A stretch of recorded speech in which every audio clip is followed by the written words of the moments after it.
Hey, folks, my guest today is Vlad Jovtenko. He's the founder and CEO of redtrack.io. He combines his passion for digital marketing and creating things since 2000. And now, as a founder, he's always looking to learn from people who are ahead of him on both path and fundraise, but also likes to have a nice life besides startups. Vlad, you ready to take us to the top? Yep, we'll try to. Just to be clear, so is RedTrack bootstrapped today, or you've raised? No, we raised. And we raised actually two times already. Yep. Okay. All right. Well, don't tell us how much. We'll chat about that in a little bit. But first, tell us, what is the company? What are people paying you for?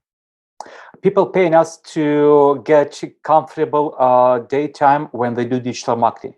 Basically, they see everything in their campaigns in green, and they know things are going good. If something goes bad, we have automation that can stop the campaigns, let them know, and they will look and address the issues. Why they're paying us money? Because the whole digital marketing is shifting from third-party cookies to first-party data, and that's how RedTrack operates. It helps digital marketers measure their campaign performance across all channels consistently and based on first-party data. So that's what people are paying us for. I love this. Data. Okay, and so what are people paying you per month on average? For the last 2 years, that's basically since last time we talked, we increased our average revenue per customer from $400 to close to $200 per month. And that's what people are paying us now. Of course, we have legacy customers, we have new customers. So that's averages are what they are. Vlad, just to be clear, sorry, you said you increased from 400 to 200. That would be a decrease. Sorry, for 40 to 200. Okay, that's what I thought. Yeah, last time you came on. Last time I came on back in 2019, you told me you were doing about $40 per user per month. Now you're at $200.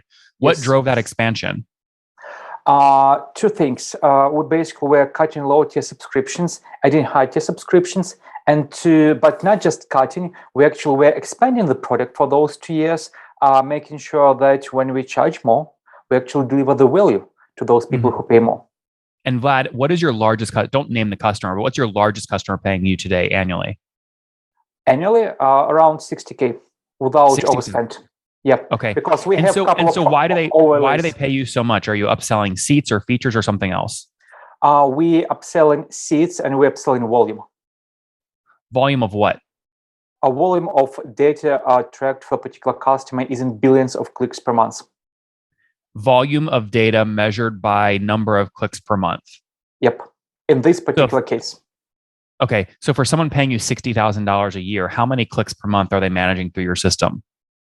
Well, slightly more than 1 billion. 1 billion in clicks per month? Yep. Wow, 1 billion is a big number. It feels like that ACV should be like 120 grand or $1 million a year or something. That's our legacy customer. We have actually a very friendly system towards big data hello. And most other customers we have don't have nearly as much volume as this one customer does. I see. Okay. And now how many customers are you working with today total? 500. Okay, 500 customers. And so, can we take 500 customers at $200 a month? You guys are doing about 100 grand a month in revenue? Well, that's where averages. So yeah, we're doing currently 75K per month. Oh, you're very close. You're very close to the $1 million run rate. Exactly. Yeah. And I'll be honest, if not the war in Ukraine would be there. Last 3 months were a bit rough for us. A lot of customers we had from Europe, they were on a bit of not decline, but let's say steady growth. So we were growing a couple of last months, just 1 or 2% per month, which stopped us short of reaching 1 million ARR, which was my goal for June. Oh, what's going on there, YouTube? Good to see you guys. Now imagine this. You love watching these interviews with SaaS founders, but imagine if we took all of the valuation data out from over 2,807 interviews I've done manually. Saves you a lot of time. Well, we've done this. We've built it into the beautiful interface inside of FounderPath. Check this out. I'll show you how you can access this in a second, but you log in, you connect your Stripe account, you see your valuation real time, you can see what it changed over the past 88 days, and even set goals for valuation this year. Now, the secret to valuation is there's many different ways to value a SaaS business. So the reason you're going to see 3 or 4 different valuations inside of your FounderPath dashboard, this is all free by the way, is because depending on who's doing the buying of your SaaS company, you're going to get a different valuation. A VC is going to pay a different valuation. Private equity firm is different. If you're going to do a minority sale, that's different. And if you sell the whole business, that's a different valuation. You can see all those when I hover over here. Right. So the teal is what a VC would pay. Yellow is what private equity. And red is if you sold the whole thing outright. Now, what's cool about this is not built off random data. Again, you guys hear these interviews on YouTube. All these data are built from real-time valuation data points founders share with us on the show. So traction, 1.2 million, seed round, 3.7 raise. They sold 22% of their business. Go in here and filter by the event. Maybe you only want to see companies that have sold the whole business. Well, here are a bunch that have been acquired, the valuation and the multiple. Maybe you're going out right now and you're raising your seed round. Well, go in here and look at all this recent seed deals that went down, what they raised, what valuation they raised at, and what percent that they sold. There's never been a larger data set of SaaS valuations than what you can get now inside of FounderPath, and we're thrilled to bring it to you. All right, we're going to go back to the YouTube video here in a second, but if you want to check this tool out, if you want to jump in and sign up, you can check it out for free to get your valuation at this link, founderpath.com/products/valuations. Or if you go to founderpath.com and hover over products, click on get your valuation here, and go ahead and sign up to give it a whirl. Again, all that valuation data live right inside the platform. I hope to see you there. All right, let's jump back into the interview. I didn't know that. So you're currently based in Ukraine. No, we have part of the team in Ukraine, part of the team in Lithuania, part of the team now across Georgia and Turkey. Wow. Okay. Interesting. Okay. So you're obviously moving pieces around as we deal with obviously the war going on as well, right? Yep. Yeah. And how has that impacted you? I would say the biggest impact more was on team production and capacity to move, because when we have developers actually having to run to bomb shelters 3 times a day, that impacts the production. In terms of and meaning that part of our company was not working proper full times. Part of our company was even being full times. People have other things to think about when there's war going on. So it was an impact. It was mostly a mental impact to the production rates, but I'm grateful to the whole team that they managed to find strengths to actually also think about the company, not only about things that are more important than business. No, this makes sense, and I'm glad that everyone's okay and you're managing through it and still growing. You didn't grow as fast as you wanted, but you're still growing, which is great. Yep. Now, how many folks are on the team full time today? We have 35 people. 2 people will join next week, so we'll have 35. Now we have 33 people full time. And actually, we expanded ourselves into a new world. We have 3 people in our Brazilian office to address most of this customer success, our US and Canada customers. Which for everyone listening right now who are based in Europe looking to expand to Brazil, how did you find those first 3 employees in Brazil? Amazing. We're extremely happy. Yeah, but how? For anyone listening right now who's based in Europe and wants to expand to Brazil, what can they learn from you? How'd you find your first 3? Well, we used LinkedIn just to find people who worked in companies that looked like our profile. So basically doing the recruiting ourselves. But surprisingly, the path to us was opened by our first Brazilian hire when we had a local ad. She reached out to us, said, "Hey guys, I want to join the team." Said, "Well," and it was about COVID time, so we already said to work remotely. Why not? So we confirmed her suggestion. We hired her, and we found her to be an amazing team member. So we said, "Hey, can we hire more people around?" She said, "Yes, of course." So we started to look around. We hired 1 more person, then 1 more, and we actually plan to hire more people in Brazil by the end of the year. And did you pay that first employee? Did you pay her to bring on new people? Did you pay her a kickback? She did not bring us new people. She just advised, shared a bit where to look for people. That's it. All the hiring was done internally. And what did she say? She gave you company names to go pick people out of, or locations? She basically gave us location, like don't hire in Rio or in other big cities because the pay grades, and we actually checked, is probably 2 times compared to smaller cities. And again, since everybody works remotely, that's fine with us. What's a smaller city in Brazil that's better to hire from? I don't know what the smallest one. Well, where did you hire your people? What city? We hire from the north. Spell that. We from the north of Brazil. We have 3 cities, and actually, I don't know not a single name of the city. That's a shame. I just know that our team is in the north. The We have North. live calls, but I heard the names of the cities several times, but they never stuck in my memory. And the compensation you can pay the folks in north of Brazil is about half what you'd pay a developer if you hired them in Rio. Yep, Wow, interesting. Very cool. And so you mentioned back in I believe in 2020, you raised a $550,000 seed round. Is that correct? yep, exactly. And and have you raised since then or no? We raised another round, and we actually did the closure just a couple of months ago. We raised a late seed round, let's call it at 750. Basically, this would be the money to help extend our runway until Series A that we plan to raise in US next year. Because, you know, this is better than me, you don't raise Series A until you got at least 1.5 million. And we're very close to that 1 million, but we still need probably at least 8 to 10 months to get as close to 2 million as possible. Mm-hmm. So $750,000 raised at what valuation? We raised at post money would be 9 million. And did that feel fair to you? Vlad, did that feel good? That felt fair to us given the industry we're in, the situation we're in, the support we get from VCs, existing and the new ones, and how fast they were moving with the deal. Yep. It's about 11x multiple on your current revenue. Congrats on getting that funding in the door. Gives you more runway.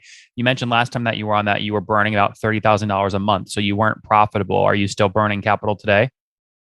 We're still burning capital today, and actually we realized that if we want to hire developers aggressively, we will not be able to build product as fast as we need because the market is evolving. And like as we get bigger customers, we're going up market, we get more complex demands. And so we were not managing to get where we need with the small team we had in terms of development. So we actually tripled our development team in size over the last 6 months.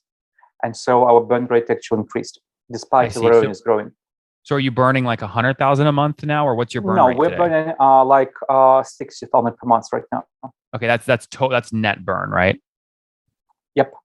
So your bank is going down 60,000 per month. Yes. Okay. So that's why we got the runway. Yeah, you have plenty of runway. Let's wrap up here talking more about product, right? Because this is a very interesting product. It's a very interesting trend, which is again, people moving away from cookies and more to first party data. You are working, one of your 4 key customers you sell to are SaaS companies. You help SaaS companies understand why their leads turned into subscriptions. Explain how you do that. Well, we do that by allowing the companies to see the channels that drive them traffic, the channels that give them leads, and actually, which is more important, to see the customer journey. Because for SaaS companies, that's not like one touch point conversion. But typically, especially for SaaS like RedTrack or even with larger tickets, they get multiple touch points across different channels, Facebook, display ads, partner ads, referrals, before somebody commits to even a trial and then to subscription.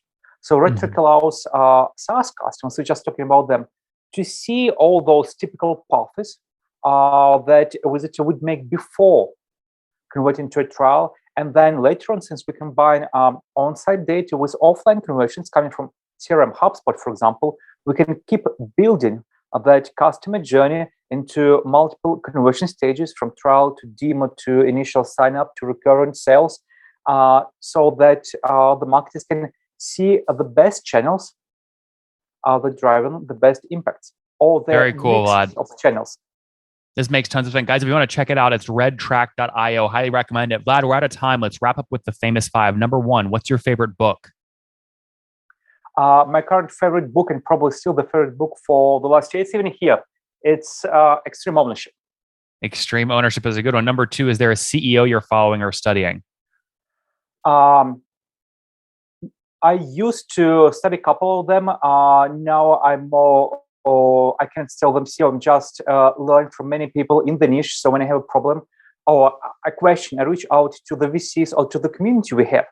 I ask that question and I get advice whom to talk to, who would give me the best solution.